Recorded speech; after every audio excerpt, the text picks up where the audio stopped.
சப்த சகரடாச்சே எல்லோ படம் மூலிமா ருக்மணி வசந்தும், குண்டூர் காரம் படம் மூலிமா ஸ்ரீலீலாவும், ஒப்பேனா படம் மூலிமா கீர்த்தி ஷெட்டியும், பிரேமலு படம் மூலிமா மமிதா பைஜுவும், டிராகன் படம் மூலிமா கைடு லோகர்னு இவங்க எல்லாருமே இப்போ செம்ம ட்ரெண்டிங்கில் இருக்காங்க. பொதுவாக ஒரு சினிமா இண்டஸ்ட்ரியில் ஒரு ஹீரோயின் செம்ம ஃபேமஸ் ஆகி எல்லா மொழி இண்டஸ்ட்ரியிலையும் படம் பண்ணுவாங்க. ஆனால் இப்போ எல்லா மொழி இண்டஸ்ட்ரியிலையும் ஒரு ஹீரோயின் செம்ம ஃபேமஸ் ஆகி நிற்கிறாங்க. இதில் ஒரு இன்ட்ரெஸ்டான நியூஸ் என்னென்னா, இவங்க எல்லாருமே தமிழ் சினிமாவில் இப்போ என்ட்ரி கொடுக்க போகிறாங்க, அதுவும் ஒரே டைமில்.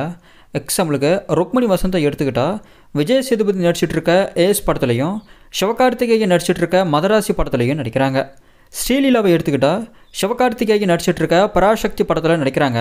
இதில் ஒரு இன்சிடென்ட்ஸ் பாருங்கள். ருக்மணி வசந்த் அண்ட் ஸ்ரீலீலா ரெண்டு பேருமே தமிழ் சினிமாவில் சிவகார்த்திகேயன் படம் மூலிமா தான் அறிமுகமாக போகிறாங்க.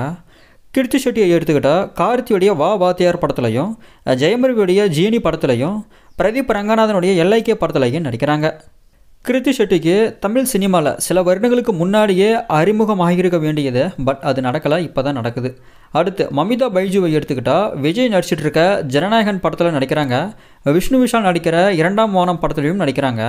பிரேமலு ரிலீஸ் ஆன டைம்லலாம் சோஷியல் மீடியாவில் மமிதா பைஜுவோடைய ஃபோட்டோஸ்லாம் செம்மையாக வைரலாகிக்கிட்டு இருந்தது.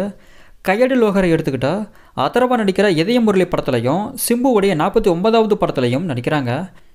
எனக்கு ஒரு மாற்றம் தெரியுது. அது என்னென்னா, ஒரு ஹீரோயின் ஃபேமஸ் ஆகிறத தாண்டி பெரிய ஹீரோ படத்தில் நடித்தா தான் தமிழ் சினிமாவில் இருக்கக்கூடிய பெரிய ஹீரோக்களுடைய படங்கள்லையே நடிக்க முடியும்.